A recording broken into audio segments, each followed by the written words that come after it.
Welcome to MotoHead's look at Arenacross 2025, which kicked off at the BP Pulse Arena in Birmingham this weekend, part of the new AX World Tour series that ends in Abu Dhabi in spring. Want to see some cool behind the scenes of cool bikes, red hot flaming dances and FMX to get you in the mood? Of course you do.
So let's start with the obvious. And no, it wasn't packed out.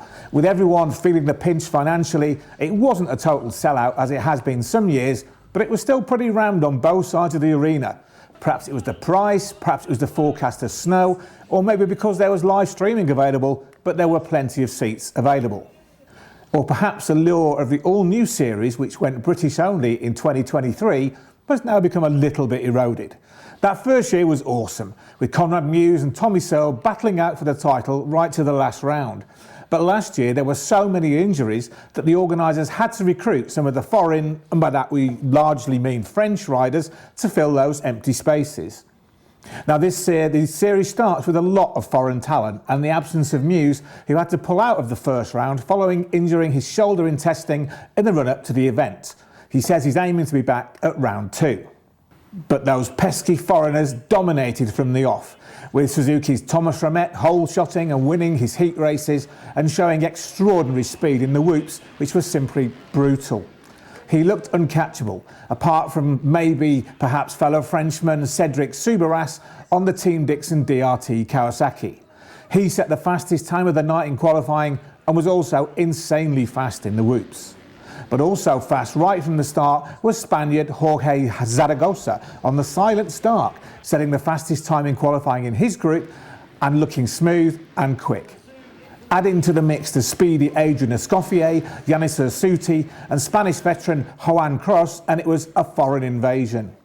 Of the top 6 in qualifying, 5 were foreign riders, with only Dean Wilson breaking them up, second fastest on his Honda 450. That's despite being a bit rusty after injuring himself in testing a few weeks ago. The top 6 all have real Supercross experience in bucket loads, but not all of them are doing all the rounds. For example, Ramet is doing the first 2 and the final in Abu Dhabi, as that's the official World Series.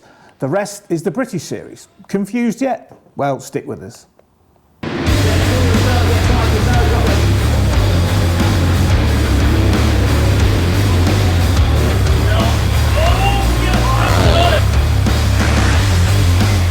And another big change for 25 is the amount of electric Starks on the grid.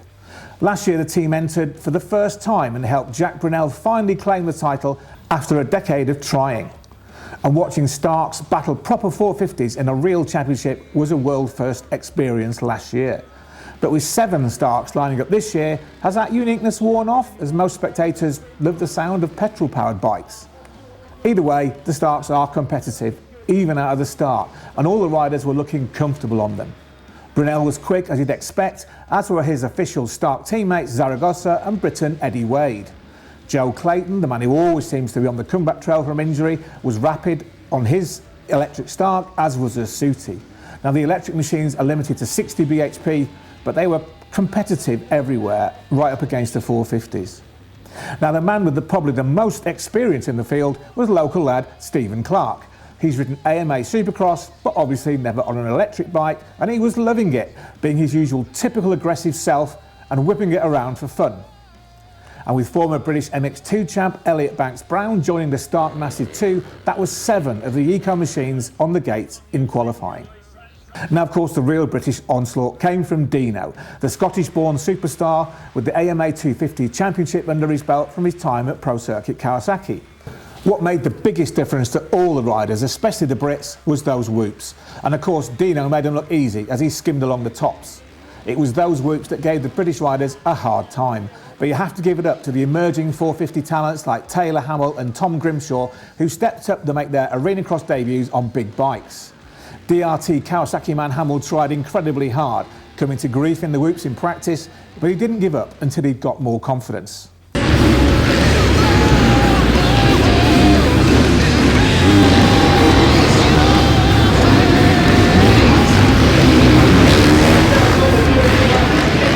As part of the two-man Pico Honda team, Grimshaw could rely on advice from his teammate, the veteran Martin Barr, to get himself dialed in to the alien track.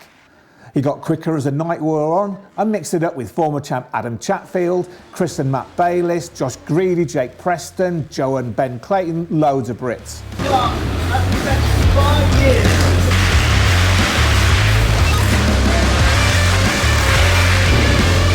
Yeah, he's back on the mic now, Elliot.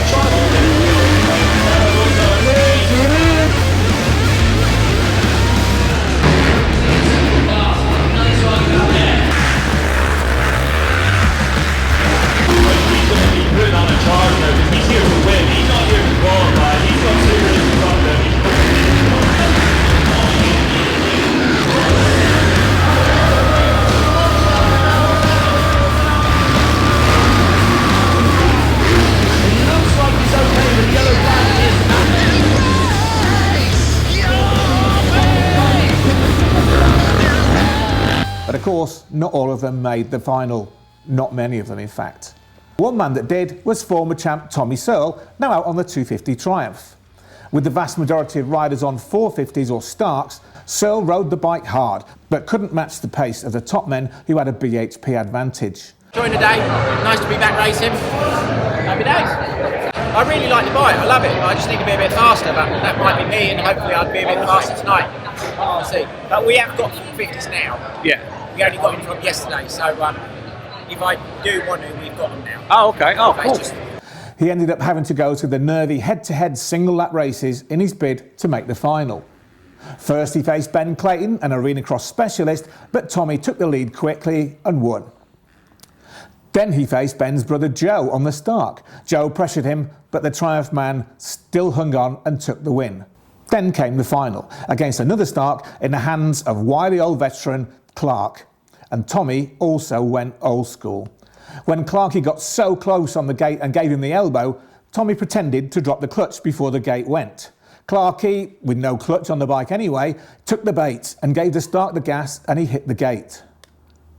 Tommy timed the drop, then cruised off to take an easy win and was delighted at not having to face the dreaded LCQ, where Martin Barr should have won, but from a foreign rider cutting across the track and taking that away from him. Then came the excitement of the final, fire and all.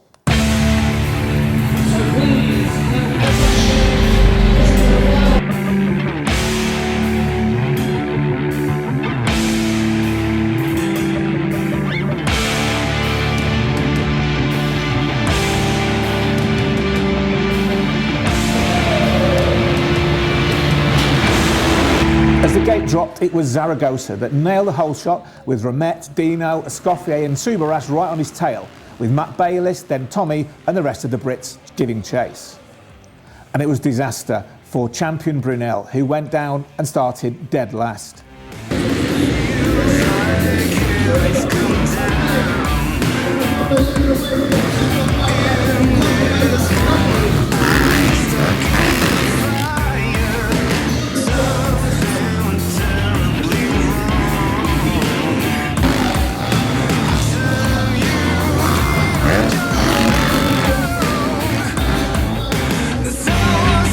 Ramet put the pressure on the silent bike of the leader and looked ready to pounce, until this moment when he went down and his victory bid was all but done. That left Dino second, with Subaras on his tail and trying everything he could to get by.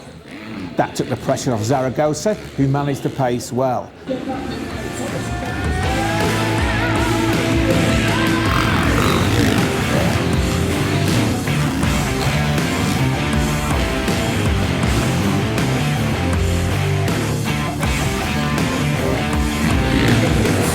Meanwhile, Searle was battling with Chatfield until the Triumph man then went down in the same corner that claimed Ramet.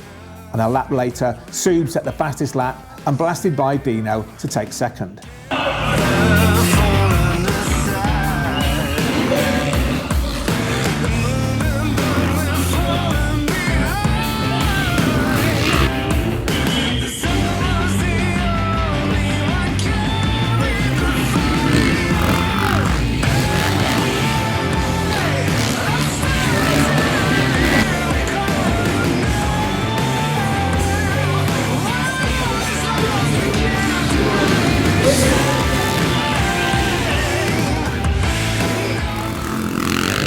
The duo gave chase to Zaragosa, but he held it to the flag to take the overall win and the lead in the championship.